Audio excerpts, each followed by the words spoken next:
Hello दोस्तों, स्वागत है आपका अपने परिवार करियर अपडेट बाय इंजीनियर में। मैं हूं रंजन राज। उम्मीद करता हूं आपसे बेहतर होंगे, स्वस्थ होंगे और आप सीआईटीएस एडमिशन की अपनी तैयारी में लगे होंगे। सभी भाइयों का, सभी बहनों का स्वागत है। दोस्तों, आज हम लोग बात करने वाले हैं कि कैसे आपको कॉलेज चॉइस करना है, आपको कैसे कॉलेज सिलेक्ट करना है और कैसे आप ये पता लगा पाएंगे कि भाई आपको वो कॉलेज मिलने का चांस है या नहीं है। सारा कुछ डिटेल में बात करेंगे। देन उसके बाद कॉलेज चॉइस हो गया, आपने काउंसलिंग फीस पेमेंट कर दी। अब उसके आगे क्या क्या प्रोसीजर रहेगा, सारी चीजों के बारे में हम लोग यहां पे बात करने वाले हैं। ठीक है, पहली बात मैं आपसे हाथ जोड़ के विनती करूंगा कि भाई वीडियो लास्ट तक देखना। नहीं तो अगर आप आधा अधूरा वीडियो देखते हो, कोई दिक्कत होती है, वो आपकी जिम्मेदारी है। साथ ही साथ वही अगर चीजें, वही जानकारी मैंने वीडियो में बताई है, आप वही चीज कमेंट में लिख रहे हो, तो उसका रिप्लाई दोस्त मेरे लिए पॉसिबल नहीं हो पाएगा। तो एक ही वीडियो में सारा कुछ सब कुछ मैं आपको बताने वाला हूं। बस इस वीडियो को लास्ट तक आपको देखना है, लास्ट तक बने रहना है। सारा प्रोसेस देख लेने के बाद, समझ लेने के बाद आपको कॉलेज चॉइस के लिए अप्लाई करना है। ठीक है, अब सबसे पहले आते हैं इनकी जो ऑफिशियल वेबसाइट है उस पर। ठीक है, तो यहां पर आपको दिखेगा कि भाई सीआईटीएस 2023 काउंसलिंग राउंड 1 यानी कि राउंड 2 भी होगा और राउंड 3 भी होने की उम्मीद है। Round 1 choice selection available from 22/7/2023 to 24/7/2023, यानी कि कॉलेज आप सिलेक्ट कर सकते हैं कितने से कितने दिन तक, 22, ठीक है, 23 और 24 तारीख तक, 3 दिन आप कॉलेज सिलेक्ट कर सकते हो। इसके बारे में हम लोग यहां पे बात करेंगे। अब दिन इसके बाद अगर आपने कॉलेज चॉइस कर लिया, आपने काउंसलिंग फीस पेमेंट कर दी, उसके बाद आपको क्या स्टेप लेना रहेगा, कहां पर जाना रहेगा प्रोविजनल एडमिशन के लिए, फाइनल एडमिशन के लिए कहां जाना होगा, इसके बारे में बात करेंगे। तो सबसे पहले भाई देखो, कॉलेज चॉइस करने के लिए इन्होंने हर साल ये अलग से लिंक देते थे, अभी तक कोई अलग से लिंक नहीं आया है। तो आपको सिंपल सा करना है, यहां पे आप देखोगे, यहां पे आप अगर देखोगे तो यहां पे देखो क्या है भाई, 2000 ये वाला 2023 रिजल्ट चेक करने का लिंक है। इसी पे आपको क्या कर देना है, क्लिक कर देना है। इस पे जब आप क्लिक करोगे तो इस तरीके से आपका आ जाएगा कि भैया AICT 2023 CITS exam 2023 published, candidate can log in and view. इस पर आपको क्लिक कर देना है। इस पर आप क्लिक करोगे तो जैसे आपने भरा था अपना आईडी, यूजर आईडी और पासवर्ड, वही आपको भर के क्या कर लेना है, लॉग इन कर लेना है। तो आइए, मेरे पास एक स्टूडेंट है हमारे, उनका हमारे पास है, तो मैं जल्दी से उनका जो आईडी है और पासवर्ड है, इसको भर कर मैं जो है उनका आईडी लॉगिन कर लेता हूं और उसके बाद मैं कॉलेज चॉइस करके आपको दिखाता हूं। ठीक है, चलिए देखिए, अब यहां पे हमारे एक स्टूडेंट है, हमने जो है उनका लॉगिन कर लिया है, यानी कि यूजर आईडी पासवर्ड से वही जो रिजल्ट वाला लिंक था उनके हम लोग अंदर प्रोफाइल में आ गए हैं। ठीक है, तो कुछ जानकारी बता देता हूं भाई। इनका जो ट्रेड है, इनका जो ट्रेड है वो क्या था, ड्राफ्टमैन सिविल। क्या था, ड्राफ्टमैन सिविल। इसी तरीके से भाई आप जब कॉलेज चॉइस करने जाओगे तो जहां जहां आपका कॉलेज रहेगा वहां वहां का कॉलेज आपके स्लाइड में शो करेगा और उसमें आपको प्रेफरेंस देनी होगी। ध्यान से समझना मेरे दोस्त। ठीक है, तो अब देखो यहां पे अगर आप देखोगे तो भैया डॉक्यूमेंट्स अपलोड हो चुका है, exam centre, documents upload, payment detail, entrance exam. ऊपर आपको आप देखोगे तो यहां पर एक ये दिखेगा इस तरीके से, जैसे एंट्रेंस एग्जाम रिजल्ट आ चुका है इस तरीके से यहां पर, और यहां पर आप दिखेगा काउंसलिंग राउंड 1। ऊपर की तरफ आपको क्या दिखेगा, काउंसलिंग राउंड 1। उसी पर आपको क्या करना रहेगा भाई, उसी पर आपको क्लिक करना रहेगा। तो इस पर मैं क्लिक करता हूं तो देखो इनका जो है आ जाएगा सारा कुछ कि भैया क्या है इनका। देखो ड्राफ्टमैन सिविल का ट्रेड है, मेल कैंडिडेट है, ओबीसी से आते हैं और 50 नंबर इन्होंने जो है प्राप्त किए हैं। कितने नंबर, 50 नंबर प्राप्त किए हैं। अब देखो सबसे पहले आपको क्या करना है, मैंने इनका एक बार कॉलेज सेलेक्ट करके देखो यहां पर रीसेलेक्ट में कर लेता हूं। इस तरीके से आपको, आप जब देखोगे तो आपके में यही इंटरफेस आएगा। अब यहां पे देखो भाई, जिसके कॉलेज 5 रहेंगे, अब जैसे मान लो कोई ऐसी ट्रेड है जिसका 2 ही कॉलेज है, तो 2 ही कॉलेज आपको शो करेगा, वही आपको फिल करना रहेगा। ठीक है, और अगर कोई ऐसा ट्रेड है जिसके बहुत ढेर सारे कॉलेज हैं तो वो कॉलेज शो करेंगे, उसमें से 5 कॉलेज आपको क्या करने रहेंगे, सेलेक्ट करने रहेंगे। मैंने आपको पहले ही बता दिया था कि भाई अपनी लिस्ट बना के रखना कि हमको पहले नंबर पर क्या रखना है। अब देखिए यहां पे सिलेक्ट चॉइस, जैसे कि मान के चलो इनको हावड़ा में एडमिशन लेना है, तो मैं पहली चॉइस में क्या दे देता हूं, एनएसटीआई हावड़ा। तो यहां पे फर्स्ट चॉइस क्या आ गया, एनएसटीआई हावड़ा। सिलेक्ट चॉइस 2 की बात करें तो एनएसटीआई चेन्नई में कर देता हूं, मैं कुछ भी भर देता हूं आपको दिखाने के लिए।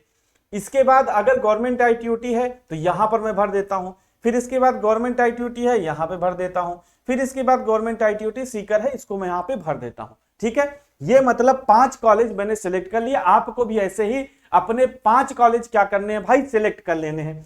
अब इसके बाद मैं यहां पे सबमिट पे दबाता हूं। ठीक है, अब सबमिट पे जब मैं दबाऊंगा तो भाई देखो इस तरीके से आपके सामने पेज आएगा। इस तरीके से आप कहोगे ये क्या है, आप कहोगे ये क्या है। अब देखो इसमें क्या है, जैसे यहां पे ये दिखा रहा है seats are tentatively and dynamic में चेंज ड्यूरिंग सीट अलॉटमेंट।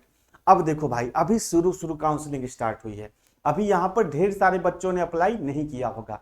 अब इस क्राइटेरिया से आप क्या समझ सकते हो, जैसे इन्होंने फर्स्ट चॉइस में रखा है NSTI हावड़ा।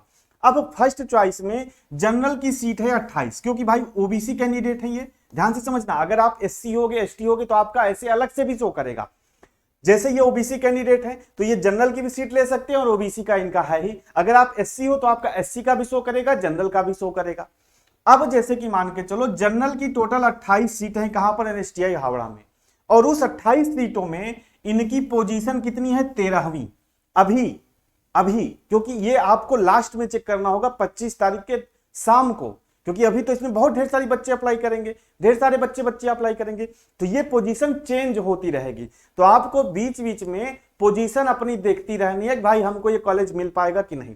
अब मान के चलो सीट 28 है और अभी इनकी पोजीशन है 13। ध्यान से मेरी बात समझिएगा, ये पोजीशन चेंज होगी जब आपके ऊपर का कोई लड़का इसको अप्लाई कर देगा तो आपकी पोजीशन 14वीं हो जाएगी।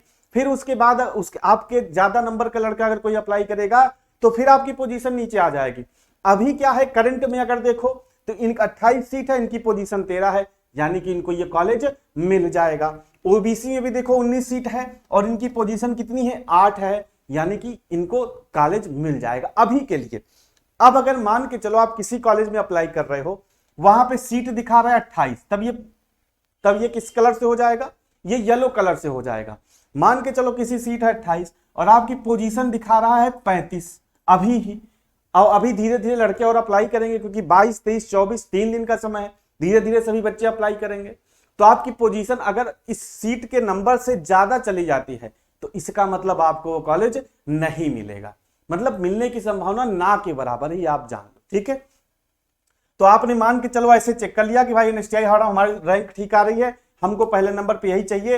ये देखो अभी ये रैंक भले चॉइस दिखा रहे लेकिन 25 तारीख को, क्योंकि 24 तारीख को 22, 23, 24 तक आप यहां पे कॉलेज चॉइस कर सकते हैं। 24 को इवनिंग तक आप देखो, इवनिंग तक आपकी क्या रैंक दिखा रही है। अगर आपकी पोजीशन इस सीट के अंदर है तो आपको कॉलेज मिलने की संभावना है, लेकिन कभी कभी नहीं भी मिलता है। ठीक है, अब देखो क्या है भाई, जैसे इनका तो मिल गया, ठीक है, अगर आपसे आपका बाहर दिखा रहा हो पोजीशन, इस सीट के नंबर से पोजीशन बाहर दिखा रहा हो तो आप कहोगे यार हम दूसरा कॉलेज फर्स्ट नंबर पे करके देखते हैं। जैसे कि देखो अब यहाँ पे दूसरा कॉलेज फर्स्ट नंबर पे रखने के लिए क्या करोगे, यहाँ पे देखो ऑप्शन है रीसेलेक्ट सेंटर अगेन का, रीसेलेक्ट सेंटर आप फिर कर सकते हो। तो अब यहाँ पे क्या करना है, रीसेलेक्ट सेंटर करना है। अब जैसे कि देखो पहले नंबर पर हमने पहले क्या रखा था, हावड़ा, अब हम पहले नंबर पर चेन्नई रख देते हैं। ठीक है, दूसरे नंबर पर हावड़ा रख देते हैं और फिर तीसरे चौथे पे कुछ भी हम रख देते हैं, कुछ भी हम दिखाने के लिए आपको कर रहे हैं। ठीक है, ये हो गया। अब पहले हमने क्या रखा था, हावड़ा, अब हमने क्या रख दिया, चेन्नई रख दिया। अब देखो इसको सबमिट करते हैं। अब फिर आपको यहाँ पे क्या मिलेगी, फिर आपको यहाँ पे देखो यहाँ सीटों की संख्या बदल गई, आपकी पोजीशन बदल गई। अब यहाँ पे जनरल की सीट कितनी है, 7, इनकी पोजीशन है 5। OBC की सीट कितनी है, 5, इनकी पोजीशन है 4, यानी कि इनको यहां भी मिलने की संभावना है। तो इस तरीके से आप हर कॉलेज का जो भी ऑप्शन में आपको दे रहा हो, ट्रेड के हिसाब से आपके जहां पर आपकी सीटें उपलब्ध होंगी वहां आपको कॉलेज चॉइस का ऑप्शन देगा। तो इस तरीके से आप अपनी रैंक देख सकते हो। ठीक है, और आप 24 तारीख को इवनिंग तक अपना जो है सिलेक्ट कर लेना कि भाई अब हमको ये कॉलेज पहले नंबर पर रखना है अपनी रैंक के हिसाब से, या अगर आप चाहते हो कि भविष्य में हमको ट्रांसफर में वो कॉलेज मिलने का मौका मिले तो फर्स्ट नंबर पे वही कॉलेज रखना जो आपको चाहिए होगा, दूसरे तीसरे पे अपना अपने हिसाब से रख लेना। भाई ये आपको डिसाइड करना होगा। ठीक है, तो ये आपने ध्यान से समझ। एक बात और ध्यान रखना, बहुत गलती क्या होती है, बच्चे चेक करते करते भूल जाते हैं कि भाई हमने फर्स्ट पे कौन रखा। तो लास्ट टाइम में जो कॉलेज आपका फर्स्ट पर रहेगा वही मान लिया जाएगा फर्स्ट, और वही कॉलेज आपको मिल जाएगा। तो चेंज नहीं होगा बाद में। इसलिए चेक करते करते ये मत भूल जाना कि लास्ट टाइम पे यानी कि 24 तारीख को शाम को हमने कौन सा कॉलेज फर्स्ट चॉइस में रखा है। एक सीक्वेंस अपना लिख के रख लेना कि भाई हमको चेन्नई रखना है, ठीक है, मुंबई रखना है। चेक भले करते रहना, लेकिन 24 तारीख इसमें लास्ट डेट है, 24 22 23 24 तक होगा। तो 24 तारीख को अपना एक माइंड बना के जो लिस्ट रहेगी, जिस हिसाब से आपको चॉइस करनी रहेगी, वो लॉक कर देना। नहीं तो चेक करते करते पता चला आप भूल गए। अब आपने चेक करने के लिए पहले नंबर पे, जैसे इनको हावड़ा चाहिए, अब मैंने चेक करने के लिए पहले नंबर पे चेन्नई डाला है, अब मैं इसी पे छोड़ दूं तो यही वाला लॉक हो जाएगा आपका। समझ रहे हो ना? तो इसलिए चेक करो, लेकिन ये भी ध्यान रखो कि भाई एट लास्ट टाइम पे हमको पहले दूसरे तीसरे चौथे पांचवे पर क्या रखना है, फाइनल चॉइस क्या रखना है। ठीक है, मैं आपको एक और दिखा देता हूं ताकि आप बार बार जो है परेशान ना हो, मैसेज ना करें। अब देखो, जैसे कि मैं फर्स्ट चॉइस पर ये रख देता हूं गवर्नमेंट ITOT शाहपुर कांगड़ा, इसको रख देता हूं। फिर उसके बाद मैं चेन्नई रख देता हूं, फिर मैं रख देता हूं यहाँ पे हावड़ा, फिर मैं यहाँ पे रख देता हूं ये, फिर मैं यहाँ पे रख देता हूं ये। अब ध्यान से समझना भाई, एक चीज और ध्यान से समझना, यहाँ पे जो NSTIW है ना, ये गर्ल्स के लिए होता है। ठीक है, NSTIW जो है गर्ल्स के लिए होता है, तो उसमें लड़के आवेदन नहीं करेंगे कि उसको फर्स्ट चॉइस बना दिया, फिर आप डॉक्यूमेंट रिजेक्ट हो जाए, कोई मतलब नहीं है। तो ये जानकारी आप ध्यान रखना। ठीक है, अब देखो ये मैंने सेलेक्ट कर दिया पहले नंबर पर गवर्नमेंट ITOT शाहपुर कांगड़ा। तो अब इसमें क्या होगा, जनरल की देखो 7 सीट है, इनकी पोजीशन 4 है, OBC की 5 सीट है, इनकी पोजीशन 2 है, यानी कि इनको यहां भी मिलने की संभावना है अभी। लेकिन अब ये धीरे धीरे रैंकिंग इनकी पोजीशन नीचे होती जाएगी। क्यों? क्योंकि अभी तो बच्चों को पता ही चला है, सारे बच्चे अप्लाई करते जाएंगे, तो जो इनसे ऊपर का बच्चा रहेगा, अगर वो इस कॉलेज को चॉइस मिलेगा तो इनकी रैंकिंग क्या होती जाएगी, लो होती जाएगी। समझ गए पूरा कॉन्सेप्ट? पूरा कॉन्सेप्ट समझ गए? कोई दिक्कत होगी भाई? ठीक है, तो हमको बताना आप कमेंट में। ठीक है, आप बताना जो है, तो इस तरीके से आपको कॉलेज चॉइस करना है। देन उसके बाद आपको यहां पर क्या करनी होगी, काउंसलिंग फीस पेमेंट करनी होगी। अगर आप काउंसलिंग फीस पेमेंट नहीं करते हो, जो भी इनका क्राइटेरिया है 24 तारीख तक, तो आपका कॉलेज ये सिलेक्ट नहीं माना जाएगा, यानी कि आपने काउंसलिंग में पार्टिसिपेट नहीं किया, आपकी सीट लॉक नहीं होगी। ये बात आप क्लियर कर लेना। तो सारा कुछ सिलेक्ट करने के बाद चाहे पहले पेमेंट मारो चाहे बाद में मारो, लेकिन देखो इन्होंने लिखा है कि पे fees now and avoid last minute rush, if paid already please ignore this, only counselling fees paid candidate will be allotted seat. तो जिन लोगों ने फीस जो है पे करेंगे वही को सीट अलॉट होगी। और यहाँ पे क्या है, लास्ट टाइम में बहुत दिक्कत होने लगती है, इसलिए भैया फीस पहले पेमेंट कर देना। कॉलेज एक बार सिलेक्ट करके फीस पेमेंट कर देना। कॉलेज आप बदल सकते हो बाद में, मतलब जैसे आपने आज कॉलेज सिलेक्ट किया, फीस पेमेंट कर दिया, अब आप इसको चेंज करके चेक करते रहो, कोई दिक्कत नहीं है। लास्ट टाइम पे पहले नंबर पे जो रहेगा वही फर्स्ट चॉइस आपका मान लिया जाएगा। ऐसा नहीं है कि एक बार सिलेक्ट किया फीस पेमेंट कर दिया तो अब चेंज नहीं कर पाओगे। 24 तारीख तक जो भी इनका टाइमिंग है, 5 बजे तक शायद रहता है, उस टाइमिंग तक आप इसमें चेंज फेरबदल कर सकते हो, और उस लास्ट टाइम पे जो फर्स्ट नंबर पे आपका कॉलेज रहेगा वही लॉक हो जाएगा।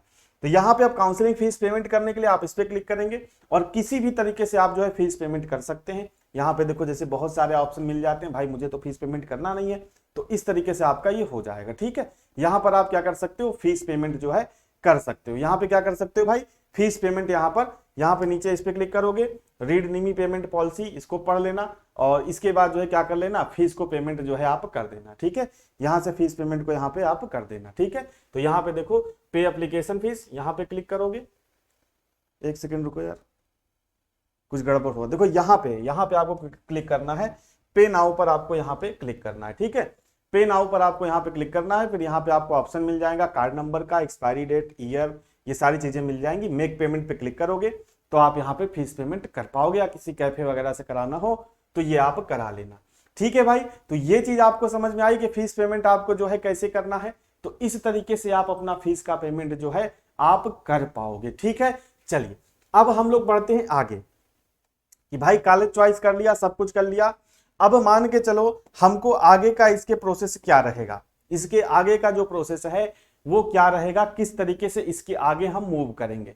तो सबसे पहले देखो क्या है, the online counselling process consist of following step, यानी कि इन सारे स्टेप से आपको क्या करना होगा भाई, गुजरना होगा। ठीक है, पहला है देखो लॉगिन करोगे आप। ठीक है, इसके बाद सिलेक्ट इंस्टीट्यूट चॉइस, जैसा कि मैंने अभी आपको बताया, आप कॉलेज का चॉइस सिलेक्ट कर लोगे। उसके बाद आप काउंसलिंग फीस पेमेंट करोगे, काउंसलिंग फीस पेमेंट करोगे। अब देखो यहाँ पे लिखा है verify and change institute choice as per the dynamic ranking displayed in the your login till allotted date and time. यानी कि इसका कहने का मतलब verify and change institute choice, आप इंस्टीट्यूट की चॉइस चेंज कर सकते हो। डायनेमिक रैंकिंग यानी कि पोजीशन के अनुसार अलॉटेड डेट एंड टाइम, यानी कि अलॉटेड डेट एंड टाइम क्या है 22 से 24 तक, उसके बीच में आप अपनी रैंकिंग अपनी जो कॉलेज की चॉइस है वो चेंज कर सकते हो। लास्ट टाइम में जो पहले नंबर पर चॉइस रहेगी वही मानी जाए, लास्ट टाइम मतलब जो आपकी चॉइस रहेगी लास्ट समय में वही मानी जाएगी। ठीक है, अगला है choice will be automatically finalised at the end of allotted time. यानी कि जो टाइमिंग इन्होंने दिया है, जैसे 24 तारीख को शाम को 5 या 4 बजे तक इनका रहता है, उस टाइम आपकी जो 5 कॉलेज सिलेक्ट रहेंगे वही कॉलेज आपके क्या हो जाएंगे, फ्रीज हो जाएंगे। देन इसके बाद क्या होगा, institute will be allotted as per AICT marks reservation and availability of your institute choice. अब इसके बाद आपके नंबर के हिसाब से, आपकी मेरिट के हिसाब से, देखो AICT मार्क यानी कि all India common entrance test mark, reservation और सीट की उपलब्धता के आधार पर आपको कॉलेज अलॉट हो जाएगा। उसके लिए एक अलॉटमेंट लेटर मिलेगा, अलॉटमेंट रिजल्ट आएगा, अलॉटमेंट लेटर मिलेगा, वो आपको प्रिंट आउट निकलवा के रख लेना है। जब आएगा तो मैं आपको बताऊंगा। ठीक है, उसके लिए आपको क्या करना है भैया, ये आपको कर लेना है। देन अब इसके बाद आगे बढ़े, इसके बाद आपको कहां पर जाना है भैया, go to nearest NSTI and get the document verification, get provisional admission. आप कहोगे ये क्या वाला है। अब अच्छा मान के चलो, जैसे कि मान के चलो मैं प्रयागराज का रहने वाला हूं, ठीक है, प्रयागराज इलाहाबाद, ठीक है। अब यहां पे एक NSTI है, NSTIW, ठीक है, NSTIW। अब क्या हुआ कि मेरा जो एडमिशन हुआ वो कानपुर हमको अलॉट हुआ। अब हमको देखो, जैसे आपने काउंसलिंग फीस पेमेंट किया, कॉलेज चॉइस लॉक किया, अब सीट आपकी तब लॉक मानी जाएगी जब आप देखो यहाँ पे क्या लिखा है, नियरेस्ट NSTI, किसी भी NSTI में, चाहे वो NSTIW हो चाहे कोई NSTI हो, ध्यान से समझना। अब पूछोगे I2T में नहीं जा सकते, नहीं जा सकते मेरे भाई, कोई भी नियरेस्ट NSTI में जब ये अलॉटमेंट लेटर आ जाएगा तब 24 तक आप कॉलेज चॉइस करोगे, 1 से 2 दिन बाद आपका अलॉटमेंट लेटर आ जाएगा। उस अलॉटमेंट लेटर को साथ लेके सारे डॉक्यूमेंट जो मैंने आपको पहले वीडियो में बताए हैं उन सारे डॉक्यूमेंट्स को साथ लेके आपको कहां पर जाना है, नियरेस्ट NSTI में। जो NSTI अलॉट हुआ वहां भी जा सकते हो, अगर वो आपके घर के बहुत दूर है तो आप वहां तो 2 दिन में पहुंच नहीं पाओगे। जैसे मान के चलो मैं कोई उत्तर भारत का लड़का है, उसको चेन्नई अलॉट हो गया, ठीक है, उसको बेंगलुरु अलॉट हो गया, तो प्रोविजनल एडमिशन उसको लेना है, तो क्या वहां जाएगा, वो 2-3 दिन में पहुंच ही नहीं पाएगा, उसको टिकट ही नहीं मिलेगा। तो प्रोविजनल एडमिशन आप कोई भी पास के NSTI में करा सकते हो। जैसे मैं प्रयागराज से हूं, यहाँ पे NSTIW है, मेरा एडमिशन कानपुर में हुआ, तो मैं कानपुर अगर जा सकता हूं तो ठीक है, नहीं जा सकता तो NSTIW में अपना मैं एक बार प्रोविजनल डॉक्यूमेंट वेरिफिकेशन करा लूंगा, प्रोविजनल एडमिशन में ले लूंगा। प्रोविजनल एडमिशन मतलब अभी फाइनल एडमिशन नहीं हुआ, अभी आपका वो डॉक्यूमेंट्स वगैरह हल्का फुल्का देखेंगे और आपको प्रोविजनल एडमिशन दे देंगे, आपको एक लेटर दे देंगे। जो ये NSTI में जाओगे ये एक लेटर आपको और पकड़ा देंगे कि भैया इनका प्रोविजनल एडमिशन हो चुका। अब जिन बच्चों का प्रोविजनल एडमिशन हो जाएगा, इन सारे प्रोसेस से गुजरने के बाद उनको कुछ नहीं करना, उनको बस चद्दर तान के सो जाना है। अब देखो क्या है अगला प्रोसेस क्या होगा, choose transfer of institute if you have not got your first choice. अब इसके बाद प्रोविजनल एडमिशन के बाद एक लिंक आता है, अभी इस बार आता है कि नहीं आता है पता नहीं, एक लिंक आता है ट्रांसफर का। ट्रांसफर का क्या मतलब भाई, कि अगर आपको पहली चॉइस नहीं मिली, जैसे मान के चलो किसी बच्चे ने कानपुर सेलेक्ट किया, उसको कानपुर नहीं मिला, उसको मिल गया बेंगलोर, अब वो चाहता है कि हमको कानपुर मिले, तो वो ट्रांसफर मार सकता है। ट्रांसफर जैसे मान के चलो किसी लड़के ने सिलेक्ट किया होगा कॉलेज, ठीक है, फिर वो डॉक्यूमेंट वेरिफिकेशन कराने नहीं गया, काउंसलिंग फीस नहीं पेमेंट करी, लेकिन उसकी सीट तो वो लॉक करके उसने छोड़ दी, तो बेकार हो गई। अब क्या करेगा, जिस बच्चे को कानपुर नहीं मिला वो ट्रांसफर मार सकता है, तो अगर वहां पे कुछ सीटें खाली होंगी तो ट्रांसफर में आपको मिल जाएंगी, लेकिन जरूरी नहीं है कि आपको मिल जाए, अगर सीट खाली रहेगी तो मिलेगी। तो ये इसके बाद क्या होगा, ट्रांसफर प्रोसेस के बाद अगर होता है तो ठीक, नहीं तो जो कॉलेज अलॉट हुआ है वहां पर आपको जाना रहेगा। देखो कब, processed with photo and original documents directly to the allotted institute on the day of opening. अब जब कॉलेज खुलेगा वो पूरी काउंसलिंग हो जाती है, तीनों मॉप अप राउंड हो जाता है, उसके बाद खुलता है, ठीक है। तो जैसे फर्स्ट स्टेज में ही आपको कॉलेज मिल गया, आपने प्रोविजनल एडमिशन करा लिया, तो अब आपको बैठना है, मतलब ऐसा नहीं कि बस कॉलेज पहुंच गए जो अलॉट हुआ, नहीं, उसका एक नोटिस आएगा अलग से कॉलेज का, मैं आपको बता दूंगा। तो उस दिन आपको, जिस दिन आपका कॉलेज खुलेगा, जहां पर आपका फाइनल एडमिशन हुआ है, वहां पर आपको जाना रहेगा और फिर वहीं पर आपको सारे हॉस्टल वगैरह मिलेंगे। ठीक है भाई, अब बताओ यहां तक कोई दिक्कत कोई समस्या? कोई दिक्कत कोई समस्या नहीं होगी। कोई दिक्कत कोई समस्या होगी तो भाई आप कमेंट कर देना। ठीक है, और नंबर पर अगर कोई दिक्कत समस्या होगी तो आप व्हाट्सएप मत करना दोस्त, मत करना, आप कमेंट ही करना। क्योंकि अगर आपने पूरी वीडियो देखी होगी तो ऐसा नहीं है कि मुझे लगता है आपको कोई दिक्कत समस्या, क्योंकि सारे बच्चों का सारे कमेंट्स का रिप्लाई दे पाना मेरे लिए भी पॉसिबल नहीं है। ठीक है, चलिए तो इस तरीके से कर लीजिएगा, अपनी रैंक पोजीशन देख लीजिएगा, आगे की सारी अपडेट मैं आपको यहीं से देता रहूंगा। ठीक है, चैनल को सब्सक्राइब करके रखिएगा ताकि कोई अपडेट आपसे ना पूछे। सेशन से जुड़ने के लिए आप सभी का बहुत बहुत धन्यवाद।